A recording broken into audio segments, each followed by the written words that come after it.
Hello everyone, this is Dr. Shivam Bardwaj. Welcome to Study Card.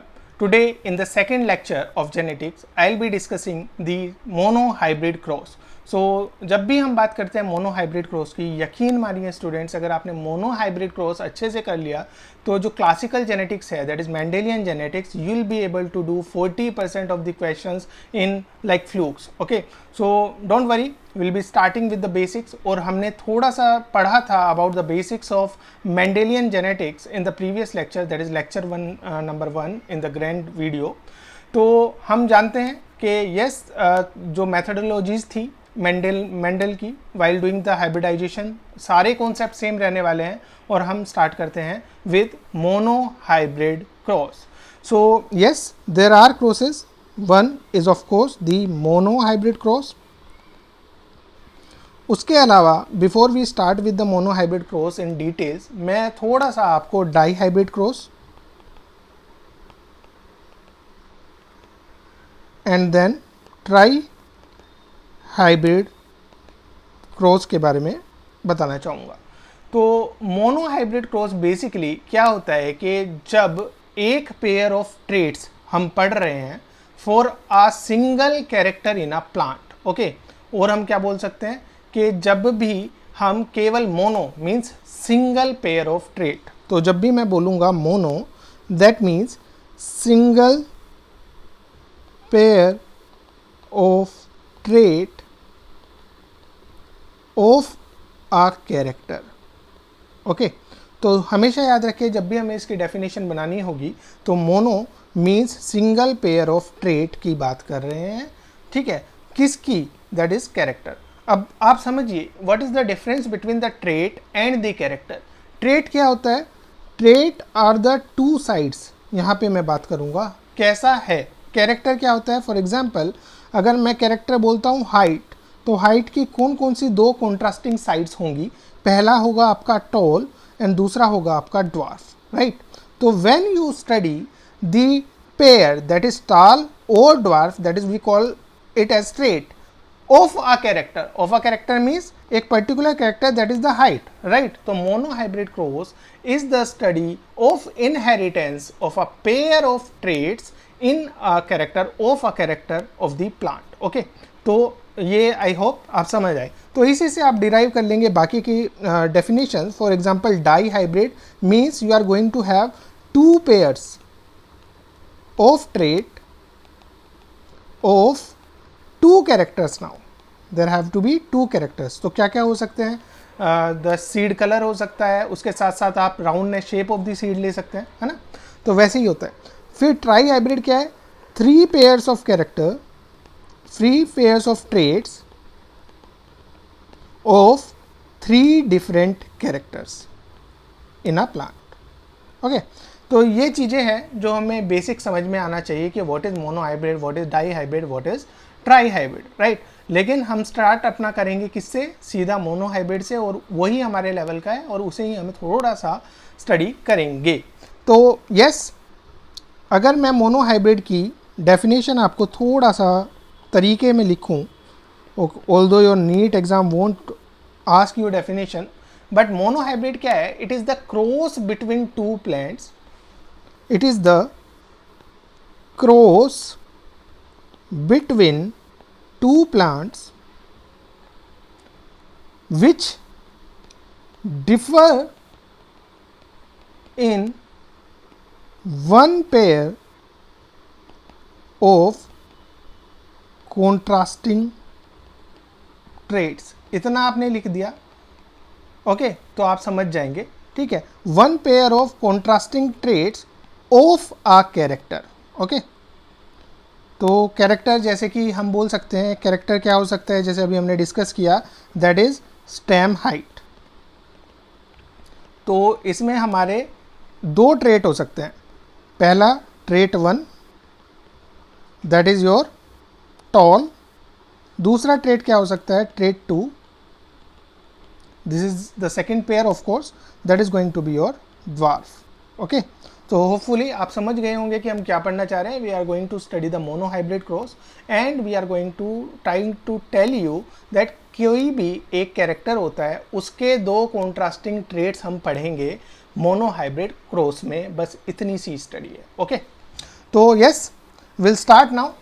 तो सबसे पहले मैं एक छोटी सी एक क्या बोलते हैं फ्लो चार्ट अगर मैं आपको बना के दिखाऊं, ठीक है, तो ये हम पढ़ेंगे of course about the monohybrid cross. तो the heading of this flow chart is going to be monohybrid cross, और बहुत ही अच्छा फ्लो चार्ट मैंने नोट्स में बनाया है, यू कैन यूज़ दैट। अभी बस इसे समझिए।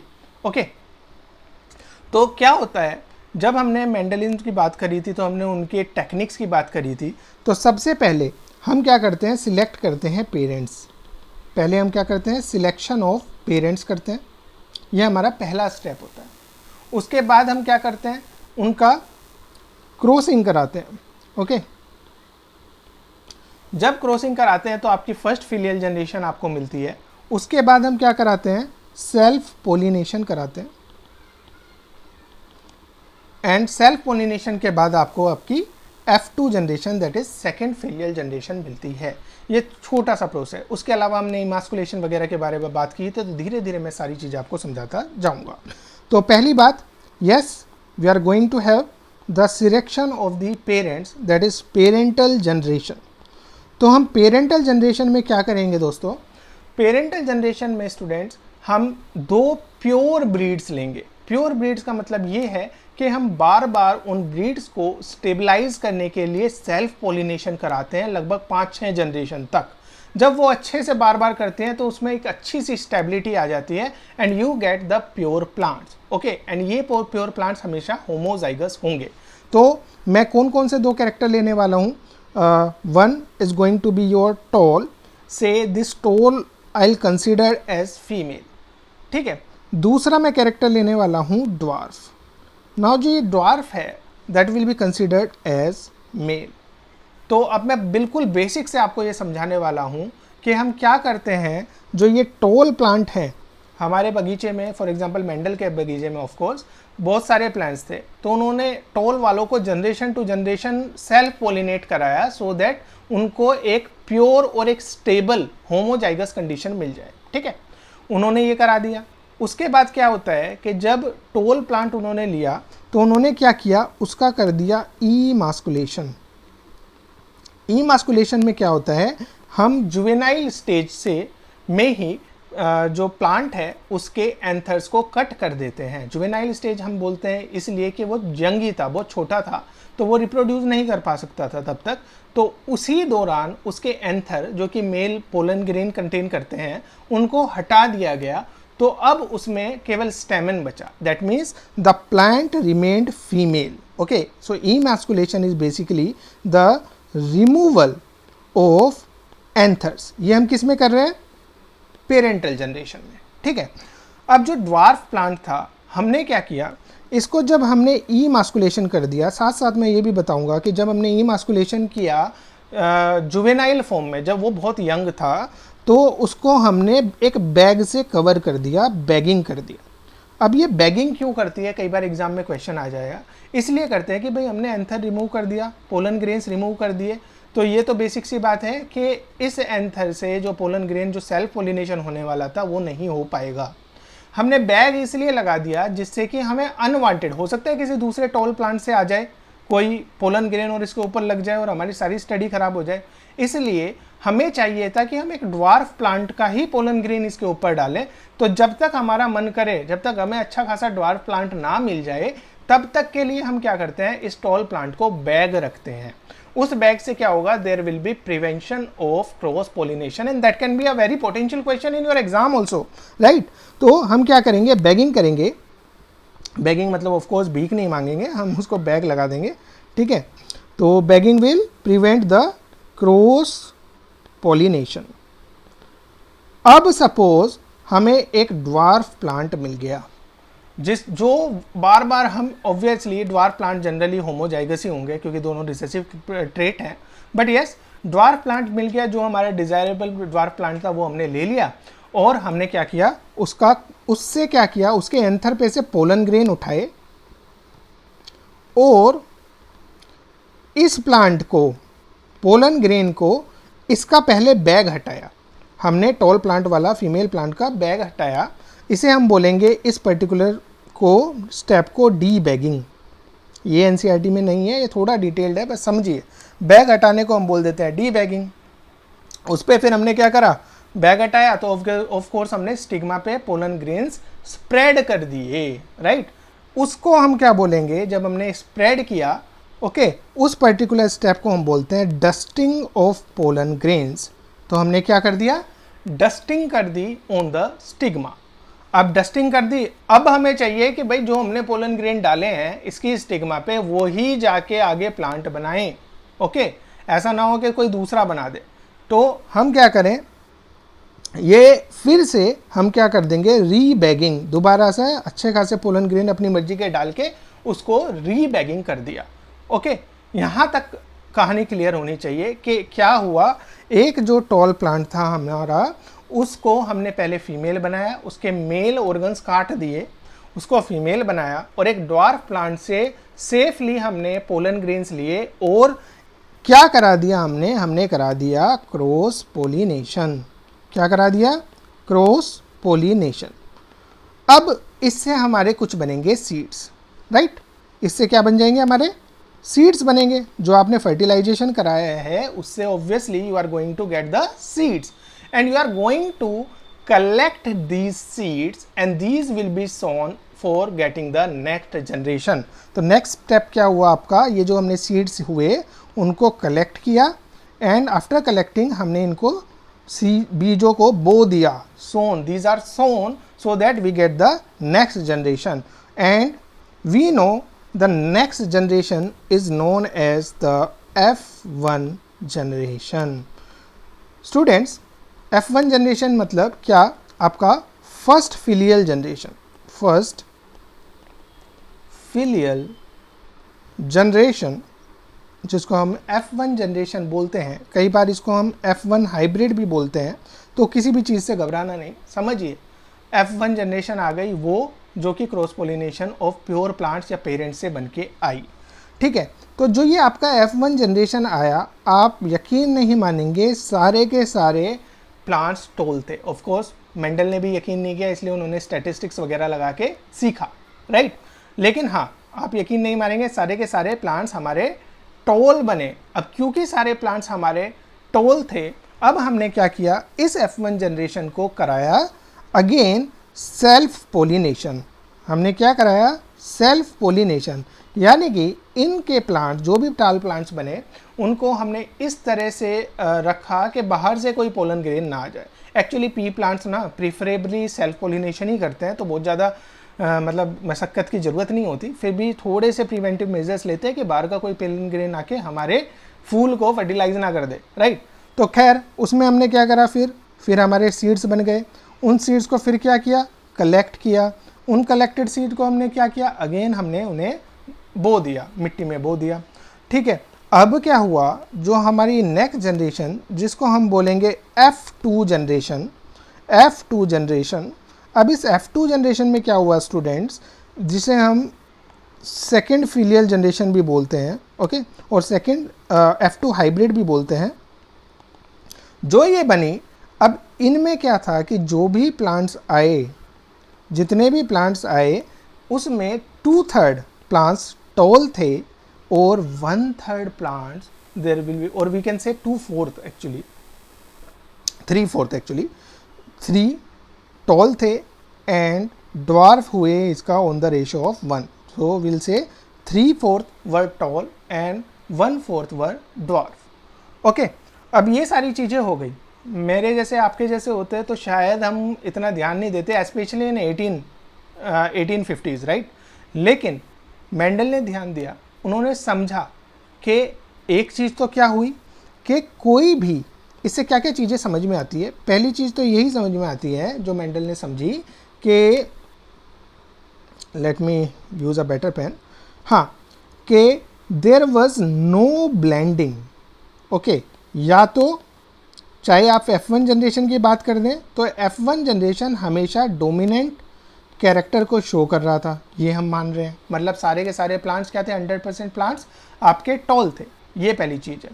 दूसरी चीज़, जो सेकंड चीज़ हमें पता चली कि उसमें कोई ब्लेंडिंग नहीं थी। इवन इन F2 जनरेशन या तो प्लांट्स ड्वार्फ थे या फिर प्लांट्स क्या थे, टॉल थे, पर कोई भी इंटरमीडिएट हाइट का नहीं था। There was no plant that could have been said that ये ड्वार्फ से थोड़ा बड़ा है लेकिन टॉल से थोड़ा छोटा है, या तो टॉल थे या ड्वार्फ थे। इससे एनसीईआरटी की लाइन है, याद रख लीजिएगा कि इससे मेंडल ने ये समझा, इससे ये आकलन लगाया कि there is something which is very stable that passes from one generation to the next generation to the next progeny without changing its character, and he called this special X factor as the factor, right?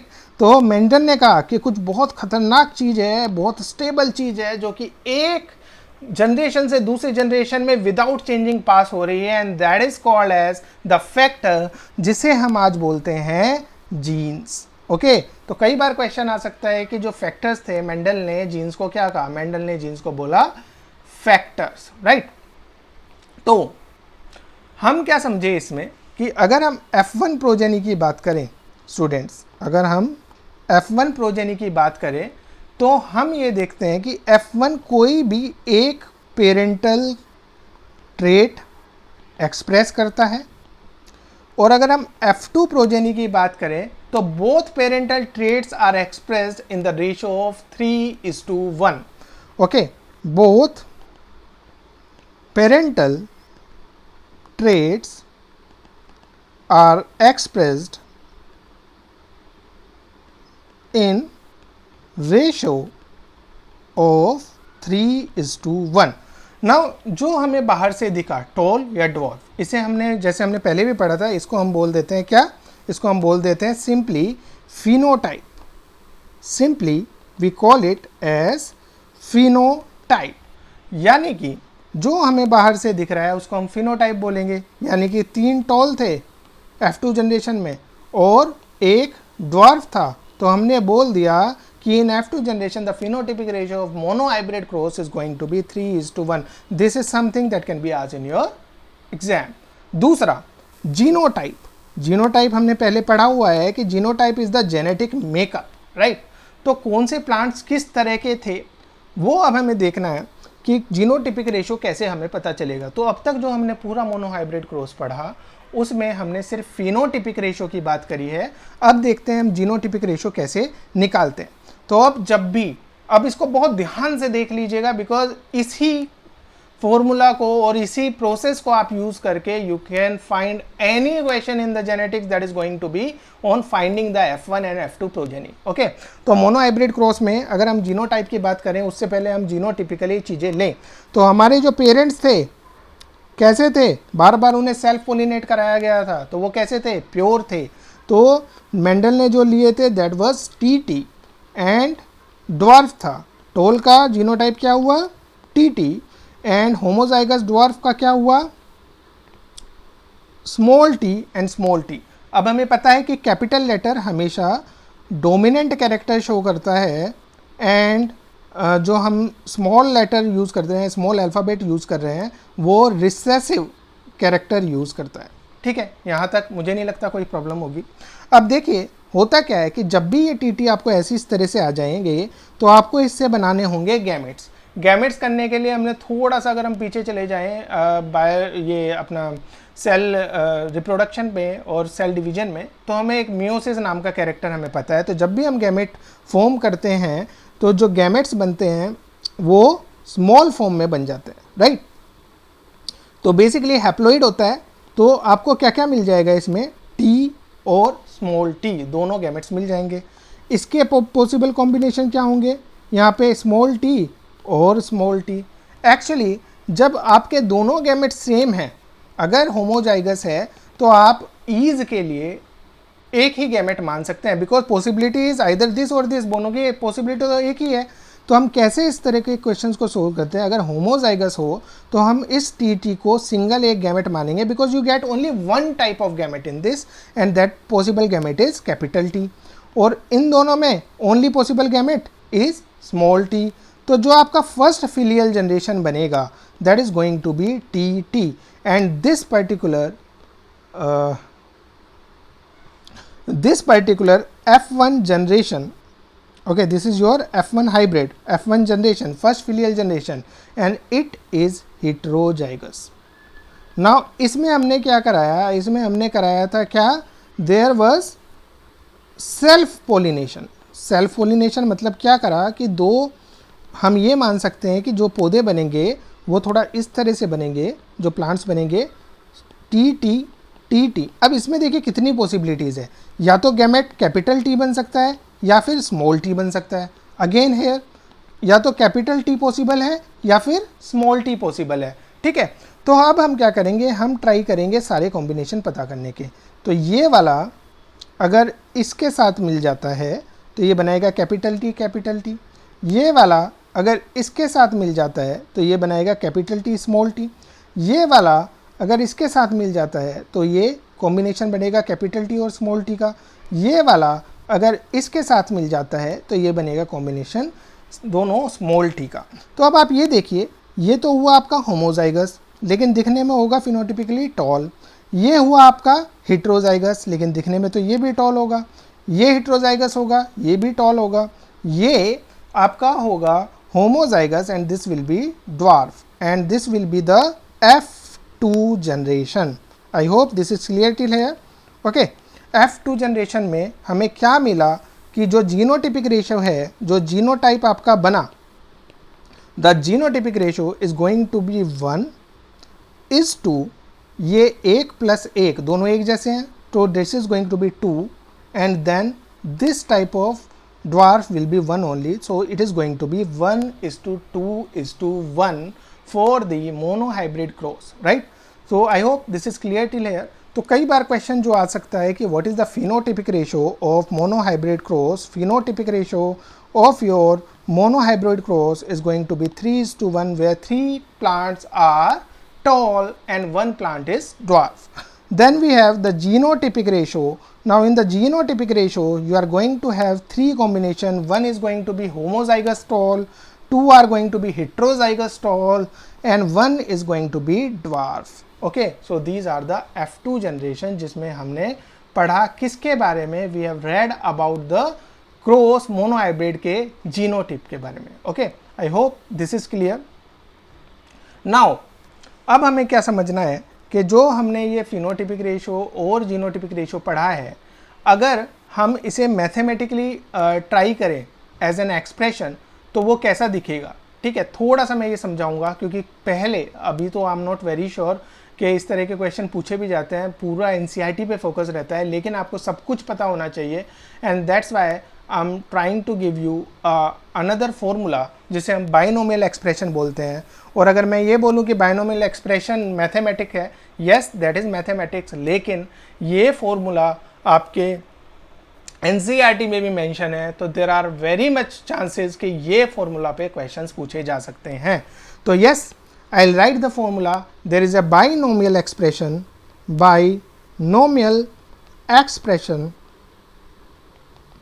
for finding out the genotypic ratio. Okay, so what is the expression? It is ax plus by to the whole square. Okay, अब इसमें a क्या हुआ, a में है कि the proportion of gametes with dominant allele. तो a क्या है, वो गैमेट्स जिसमें डोमिनेंट यानी कि बड़े वाला टी यहाँ पे मान लो. ओके, डोमिनेंट एलील होंगे उसका प्रोपोर्शन. अभी मैं समझाऊंगा, धीरे धीरे समझेंगे आप इसको. बी क्या हुआ यहाँ पे, प्रोपोर्शन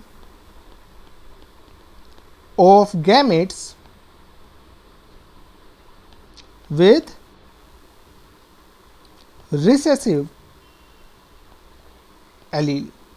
फिर से समझिए, अब जैसे मैं बात करूं कि पर्टिकुलर, अगर मैं बात करूं कि हमने F2 जनरेशन ही ले लिया. ओके, तो F2 जनरेशन में हमें पता है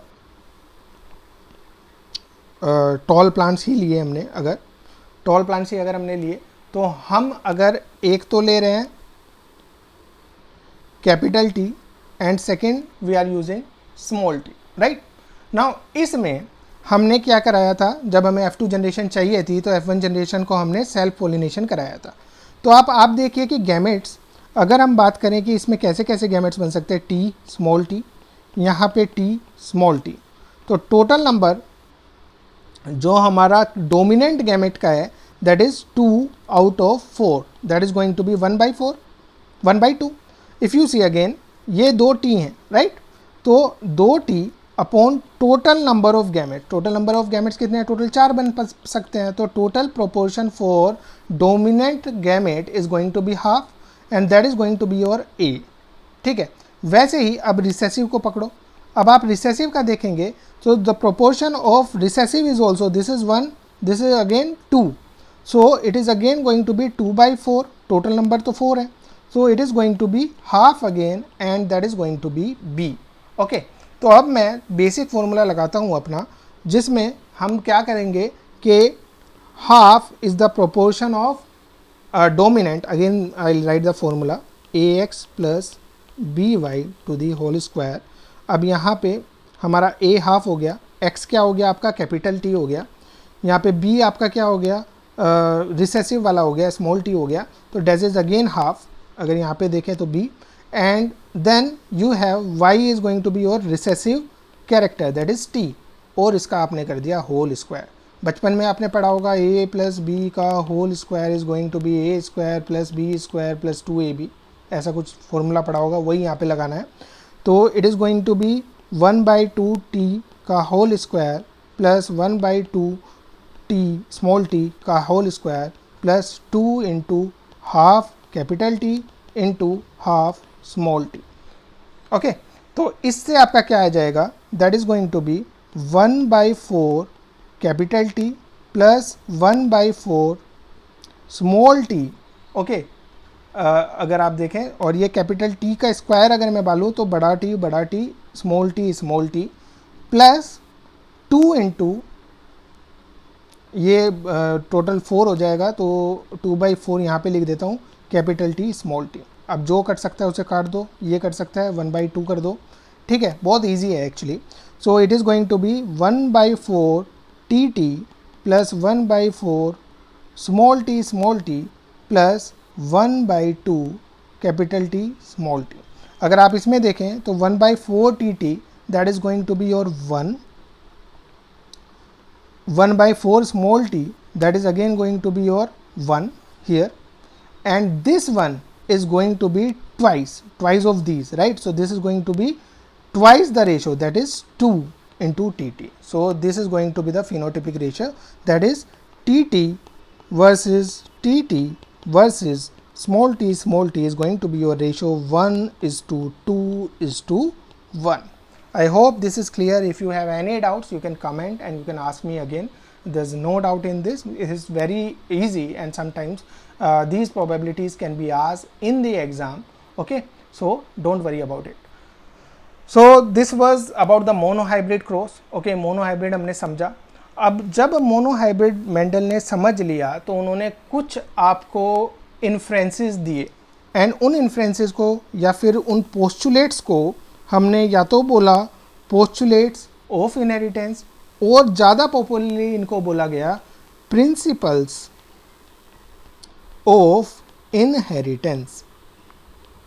यानी कि जो पोस्टुलेट और प्रिंसिपल्स ऑफ इनहेरिटेंस है ये क्या क्या है, तो पहली चीज़ जो मेंडल ने प्रपोज की, और ये पहली चीज़ एक्चुअली एनसीईआरटी में नहीं दी गई, but actually this was proposed by Mendel, लेकिन ये अंडरस्टूड है। ओके, तो जो पहला प्रिंसिपल है that is known as the principle of paired factors. Okay, तो ये पहला प्रिंसिपल है। दूसरा प्रिंसिपल जो मेंडल ने दिया that was the principle of dominance. अब जब मैं ये बोलूं तो आपके दिमाग की बत्ती निकलनी चाहिए, because there are 2 exceptions to the principle of dominance that was given by Mendel, and these are going to be incomplete dominance, जो कि हम नेक्स्ट लेक्चर में पढ़ेंगे। Incomplete dominance and second is को डोमिनेंस।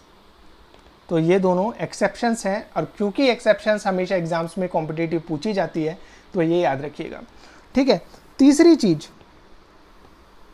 जो तीसरा प्रिंसिपल दिया गया था bye Mendel, that is principal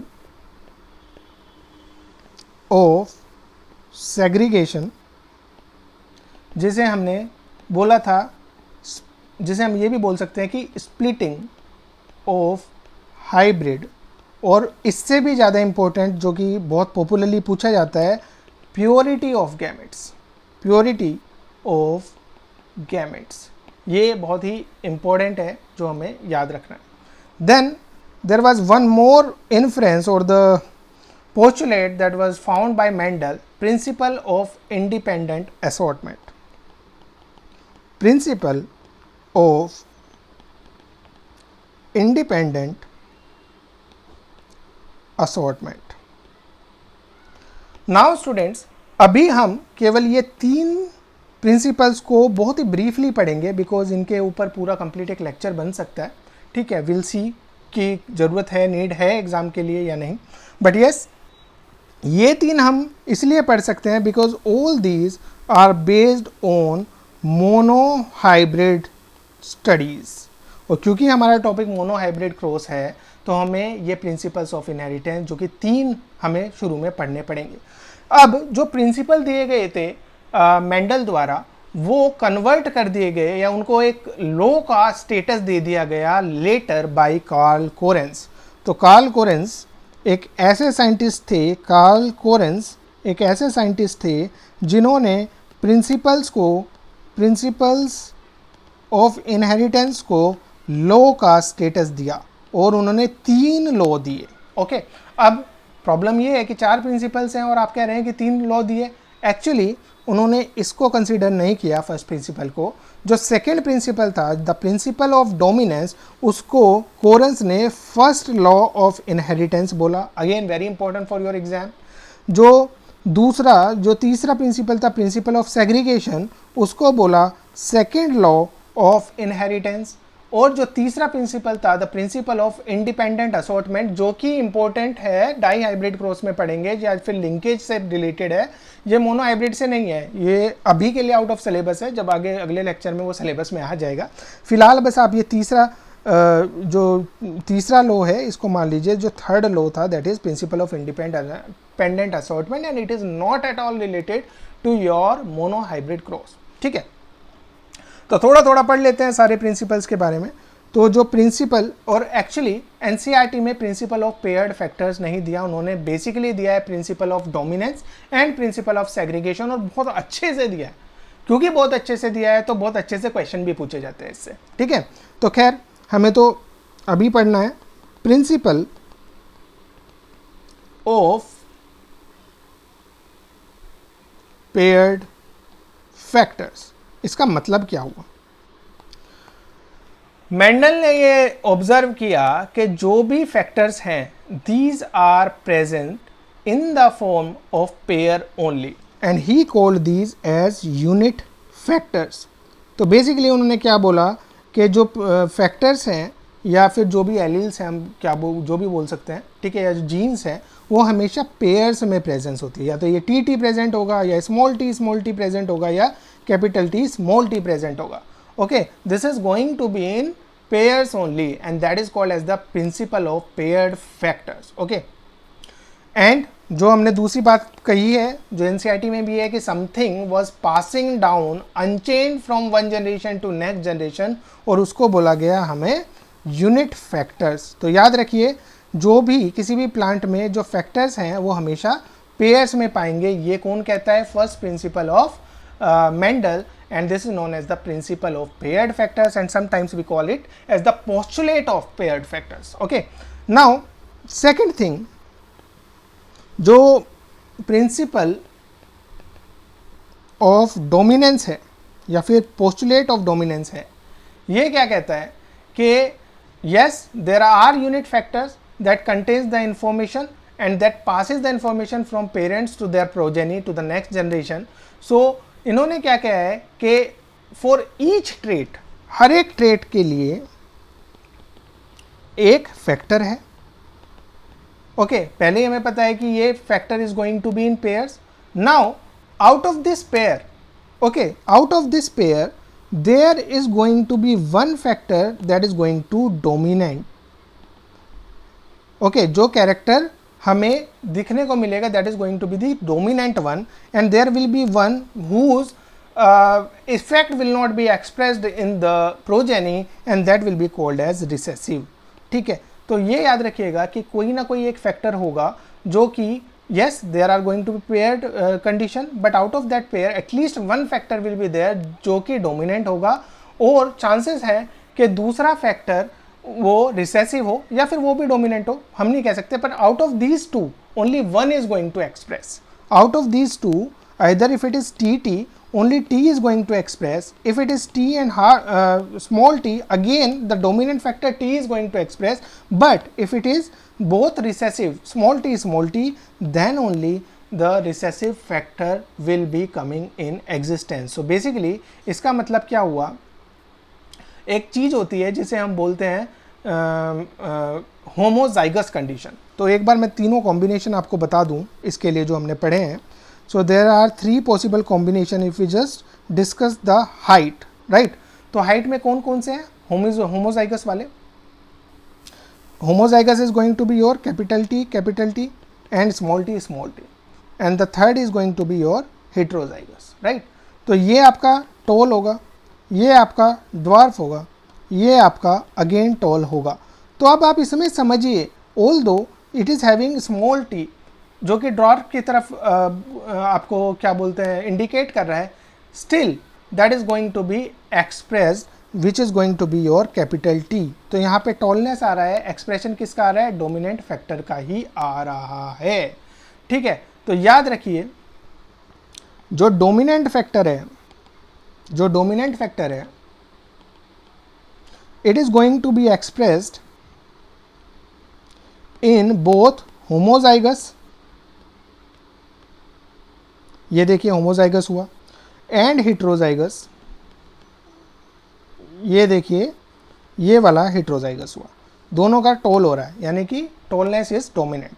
जो रिसेसिव फैक्टर है that is going to be expressed only in homozygous condition. कई बार ये क्वेश्चन पूछा जा सकता है स्टेटमेंट फॉर्म में, and you have to know, if you have clear basics then you will be able to answer this question also.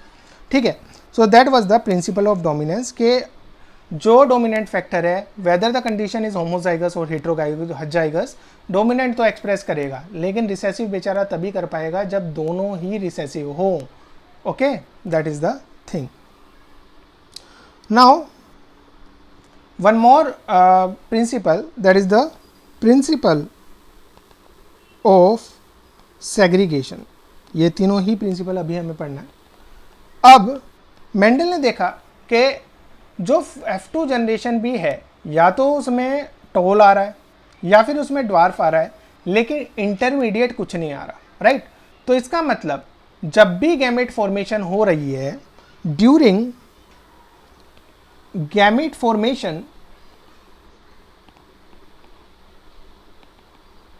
जो paired factors हैं, जो उन्होंने बोला था कि पेयर्ड होते हैं फैक्टर्स, ये पेयर्ड फैक्टर्स हमारे सेपरेट होते हैं। ड्यूरिंग गैमेट फॉर्मेशन हमारे पेयर्ड फैक्टर्स सेपरेट होते हैं। जैसे मैंने दिखाया था आपको, कैपिटल टी से आपका एक गैमेट बना ये, ठीक है, ये सेपरेट हुआ ऑब्वियसली। जो कैपिटल टी स्मॉल टी है, इसमें आपके गैमेट बने, एक ये बन सकता है, एक ये पॉसिबल कॉम्बिनेशन है, यानी कि ये फैक्टर्स टूट के सिंगल बन रहे हैं, and that is called as the principle of segregation. तो इसमें क्या होगा, जो गैमेट होंगे, जो गैमेट्स फॉर्म होंगे, they will have only one unit factor,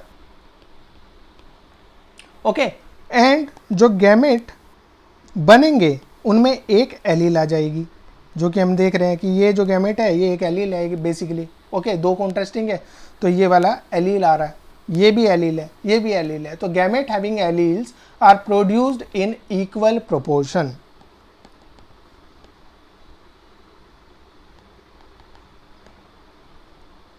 okay, and that is going to be called your principle of segregation. के gametes जब होता है तो जो पेयर्ड फैक्टर के फॉर्म में यस आपके दोनों एलील्स ला रहे थे, तो एक गैमेट में एक एलील आ जाएगा और वो पूरी तरह से सेपरेट हो जाएंगे।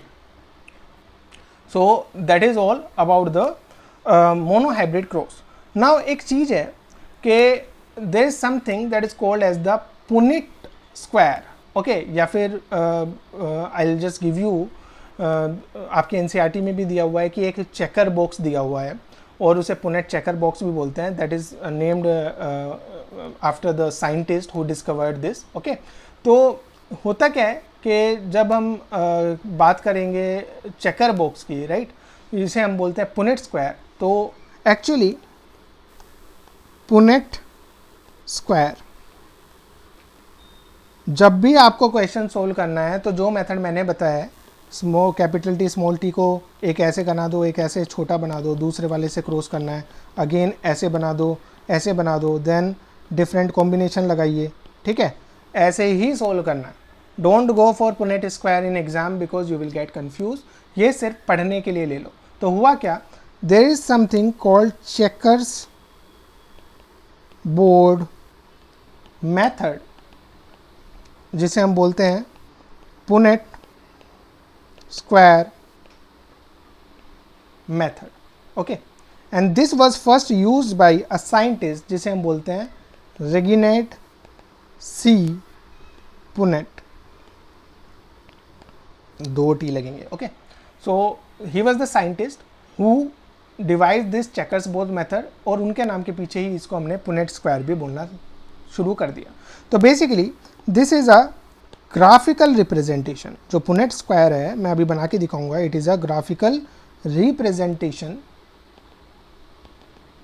जो कि कैलकुलेट करता है। अब ये इंपॉर्टेंट है, क्यों इंपॉर्टेंट है, क्योंकि एनसीईआरटी कुछ तो पूछेगी, और एनसीईआरटी में जहाँ पुनेट स्क्वायर बनाया गया है ना, उसके नीचे बोला गया है it is a graphical representation, बोला ना बोला हो, but that is going to calculate the probability of all possible genotypes of offspring in a genetic cross, all possible genotypes of genetic cross, okay. ये पता लगेगा किससे, आपके पुनेट स्क्वायर से, जिसे हम चेकर्स बोर्ड मेथड भी बोलते हैं। तो होता क्या है कि with the help of Punnett square you will be able to find the genotypic ratio in F2 generation. बड़ा बड़ा लिख रहा हूँ, याद रख लेना, जीनोटिपिक रेशो किस में निकलता है, F2 जनरेशन में निकलता है with the help of Punnett square, okay, ये याद रख लो। अब पुनेट स्क्वायर बनाऊंगा, ठीक है। एक्चुअली ये ऐसा स्क्वायर होता है, स्क्वायर हमेशा ऐसा होता है, एनसीईआरटी में ऐसा बनाया हुआ है, ये थोड़ा सा मॉडिफाई कर दिया है। अब ऐसा आ जाए तो ऐसा देख लेना, बट मैं ऐसा बनाऊंगा, और ये हो गया आपका स्क्वायर, थोड़ा सा ख़राब हो गया, सही बना देते हैं।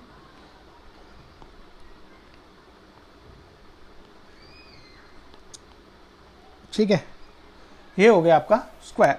अब इसमें जो है आपके जो हॉरिजॉन्टल है, हॉरिजॉन्टल मतलब जो आपकी रोज है, ठीक है, रो हमेशा आपकी जो भी रोज होंगी these will contain the female, okay, sorry, the horizontal row are going to be your male and the vertical that is the columns, columns आपके फीमेल होंगे।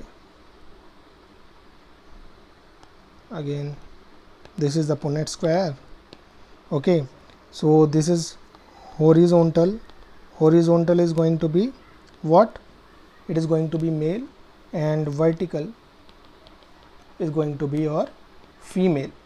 तो this is horizontal and this is vertical, ये तो हमें समझ में आ रहा है। अब आप देखिए, अगर मैं यहाँ पे बना के दिखाऊँ आपको, तो पुनेट स्क्वायर में if there is a tall plant, और टॉल प्लांट कैसा होगा, मे बी टी और टी, ठीक है।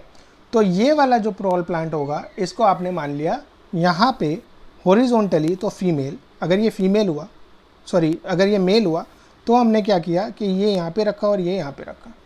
अब आ जाओ वर्टिकल वाली बात, जो वर्टिकल में है, जो वर्टिकल में है, फॉर एग्जांपल आपने ड्वार्फ लिया, तो ये टी हुआ और ये टी हुआ, ये हो गया आपका ड्वार्फ, ठीक है। अब आप क्रॉस कैसे करेंगे, ये वाला कॉलम देखिए, ये वाले कॉलम में एक ऊपर का पकड़िए, एक साइड का पकड़िए, ऊपर का बड़ा टी, नीचे का स्मॉल टी, ऊपर का पकड़िए यहाँ पे और एक साइड का पकड़िए, अगेन यहाँ पे आ जाइए, यहाँ पे ये वाला आएगा आपका स्मॉल टी और ऊपर का पकड़िए कैपिटल टी।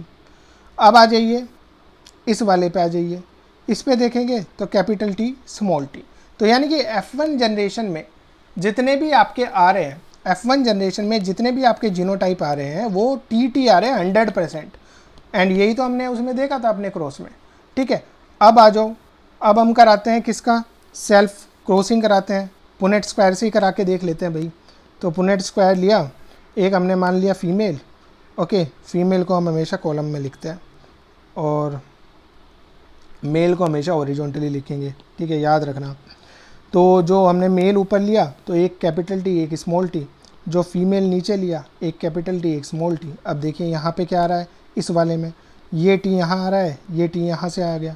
इस वाले में देखिए, इस वाले में स्मॉल टी और यहाँ से कैपिटल ले लीजिए। इसको देखिए, ऊपर वाला स्मॉल टी, इधर वाला भी स्मॉल टी, ये आ गया। इसको देखिए, ये वाले को, यहाँ पे क्या आ रहा है, ऊपर से आ रहा है कैपिटल टी और साइड से आ रहा है स्मॉल टी। अब आप यहाँ पे देखेंगे कि दो तो हो गए आपके कैपिटल टी स्मॉल टी, ठीक है। एक आपका हो गया ये वाला कैपिटल टी, दोनों कैपिटल टी होमोजाइगस। एक हो गया आपका होमोजाइगस स्मॉल टी दोनों। तो अगर आप ये देखेंगे जीनोटिपिक रेशियो क्या हुआ, 1:2, 2:1, ये दो है ना, तो ये यहाँ पे आ गए 1:2:1 हो गया। So this is how you are going to use the Punnett square to calculate the various combination. Okay, याद रखिएगा कॉलम हमेशा फीमेल, रो हमेशा मेल। इस पे भी कई बार क्वेश्चन बन जाता है। I remember when I was preparing, I gave in AIIMS exam, और सिर्फ ये पूछा गया था और मैं बहुत कंफ्यूज रहता था। उसके बाद मेरा कन्फ्यूजन शायद दूर हो गया। Okay, so this is something which we have read about the Punnett square as well. Okay, तो अभी इस लेक्चर को यहीं पे ख़त्म करेंगे। नेक्स्ट लेक्चर में we will discuss about test cross, okay, then will discuss about the back cross और incomplete dominance and codominance वगैरह हम नेक्स्ट चैप्टर में नेक्स्ट लेक्चर नंबर 3 में फॉर श्योर पढ़ेंगे। अभी थोड़े से फॉर्मूले जो कि एग्ज़ाम में कई बार पूछे जा सकते हैं, ओके, वो हम एक बार देख लेंगे। तो जैसे मैं यहाँ पे बनाने की कोशिश करता हूँ, एक है formula used in genetics in mono hybrid cross, mono hybrid cross. तो पहला टाइप्स ऑफ गैमेट आपको पता चलना चाहिए। टाइप ऑफ गैमेट्स को फाइंड आउट करने के लिए आपका फॉर्मूला होता है 2 to the power n। n is going to be number of heterozygotes. इसका मतलब क्या हुआ स्टूडेंट्स, टाइप्स ऑफ गैमेट हमें पता लगाना है। कई बार हम कंफ्यूज हो जाते हैं, तो आप पहले एक बार पकड़ लो। मान लो आपको ये टी दे दिया, तो इससे कितने पॉसिबल गैमेट हैं? इससे पॉसिबल गैमेट है ओनली टी, यानी कि टाइप ऑफ गैमेट 1 हुआ, यानी कि n that is the number of heterozygotes. Okay, यहाँ पे क्या हुआ, हेटेरोजाइगोट्स तो एक भी नहीं है, सिंगल यही है, तो that is going to be 0, right. Heterozygous तो नहीं है ना, ये होमोजाइगस है, तो n is going to be 0। तो यहाँ पे 2 to the power 0 अगर आपने करके देखा, आंसर विल बी 1। और ये देखिए आपका एक ही गैमेट यहाँ पे पॉसिबल हो पाया था। फिर से मैं बताता हूँ, टाइप्स ऑफ गैमेट कितने टाइप के गैमेट्स बनेंगे ये पता लगाता है। तो अगर हमारे पास नंबर ऑफ हेटेरोजाइगोट्स पता है तो हम टाइप ऑफ गैमेट पता लगा सकते हैं। जैसे कि एक आ गया हमारा टी, तो इसमें अगर नॉर्मली हम देखें तो 2 गैमेट पॉसिबल है, एक कैपिटल टी एक स्मॉल टी। लेकिन फॉर्मूले से निकालने जाएं तो हमें पता है कि ये कितने हेटेरोजाइगोट्स हैं, 1। n is going to be 1 here because n is the number of heterozygote. This is heterozygous, this is homozygous. यहाँ पे n is equal to 0, but here n is equal to 1, right? तो मैंने फिर से इसको फॉर्मूले में रख के देखा हेटेरोजाइगस वाले को, तो 2 to the power n जो कि 1 होती है, तो number of gametes which we can get is 2। अब ऑब्वियसली एक कैपिटल टी एक स्मॉल टी, नंबर ऑफ या फिर टाइप्स ऑफ गैमेट्स आपके यहाँ पे 2 हो गए, एक कैपिटल टी एक स्मॉल टी, बिकॉज यहाँ पे हेटेरोजाइगोट्स 1 थे। तो कई बार बहुत सारे बड़े आ जाएंगे आपको, जैसे RR, ठीक है, TT, ओके, Y ऐसे आ गए। अब क्वेश्चन पूछ लिया आपसे कि बताओ भाई how many types of gametes are possible. तो आप क्या करोगे, एक तो ये नंबर ऑफ हेटेरोजाइगट्स है, एक ये नंबर ऑफ हेटेरोजाइगट है, ओके, एक ये थर्ड वाला है, ओके, तो 1 + 1 + 1 टोटल आपका n = 3 हो जाएगा। अब क्योंकि n = 3 हो जाएगा तो 2⁻³ कर दीजिए, that is going to be 8। Okay, so 8 types of gametes are possible. तो कई बार इस तरह के क्वेश्चन पूछ जाएंगे। एक और मैं देता हूँ, अगर क्वेश्चन हुआ RR T small t Y capital Y, तो आपको हेट्रो गैमेट्स कितने मिले, मीन्स हेट्रोजाइगोट्स कितने मिले, एक ये है, एक ये है, ये तो होमोजाइगोट्स हैं, होमोजाइगोट मतलब है ही नहीं, राइट। तो 2 मिले, तो 2⁻n अगर मैं करूँ, n = 2 अकॉर्डिंग टू 8, तो हमारा हो जाएगा 2⁻2 that is going to be 4। So 4 types of gametes are possible. So this is one kind of question that can be asked in exam. दूसरा इंपॉर्टेंट फॉर्मूला जो कि क्विकली आपको हेल्प करेगा to find out the types of phenotypes, types of phenotypes. It is again going to be 2⁻n, and n is again going to be number of heterozygotes. जैसे अगर मैं बात करूं y small y r small r, तो इसमें आपको number of heterozygotes कितने हैं पॉसिबल, 1 और दूसरा 1 यहाँ पे, तो that is going to be 2।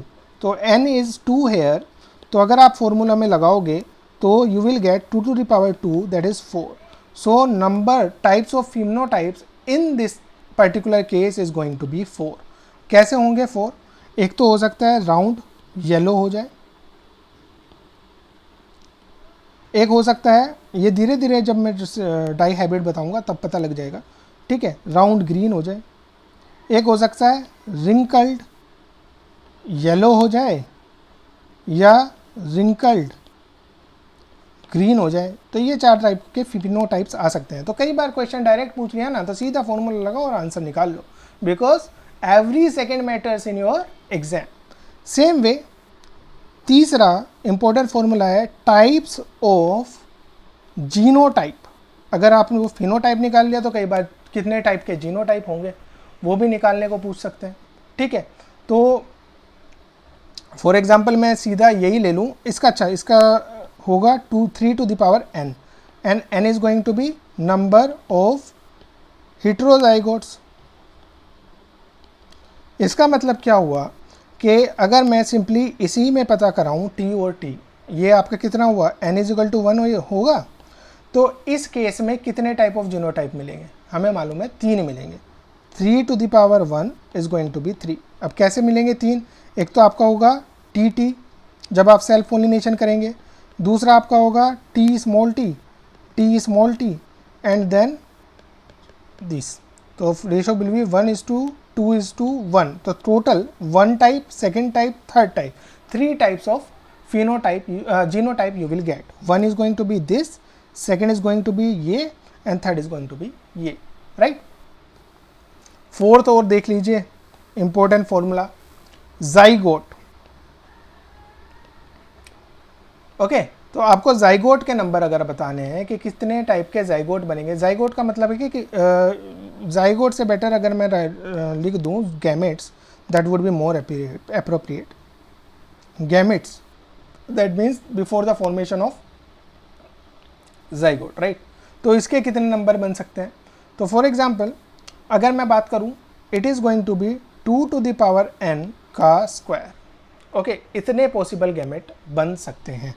तो अगर मैं बात करूँ t एंड स्मॉल t की, तो इसमें 1 आएगा आपका n, तो it is going to be 2⁻1 and 2, that is going to be, answer is going to be 4। तो कितने गैमेट बने? अगर टी और टी का आपस में क्रॉस कराया जाए तो of course t and small t, तो 1 2 3 4 तरह के आपके गैमेट, या फिर समटाइम्स जाइगोट भी पूछा जा सकता है, एक ही बात है, 4 तरह के जाइगोट बने, हम गैमेट याद रखेंगे, ठीक है। तो ये आपका 4 हो जाएगा, ठीक है। और we can say zygote would be, अगर जाइगोट पूछा जाए तो हम सीधा इस तरह से निकाल सकते हैं 4, ठीक है। बहुत ज़्यादा सोचना है, just directly use the formula, you will be getting the correct answer. Okay, so this was all about the monohybrid cross, and in the next as I've already discussed, we'll be discussing furthermore the test cross, back cross, exceptions of the principles of the dominance, right। तो वो सब हम आगे धीरे धीरे पढ़ते जाएंगे. But I hope this is clear and I will be uploading the notes for this particular thing soon. And I will make a BB video जिसमें हम उन नोट्स को समझाएंगे. But if you read this see this grand video, your all concepts will be clear. I highly recommend to go for the grand videos because it's not a shortcut. We are trying to build your concepts and principles so that you can perform well while in the pressurized situation in your exam. Okay, so wish you all the luck and be tuned. Thank you.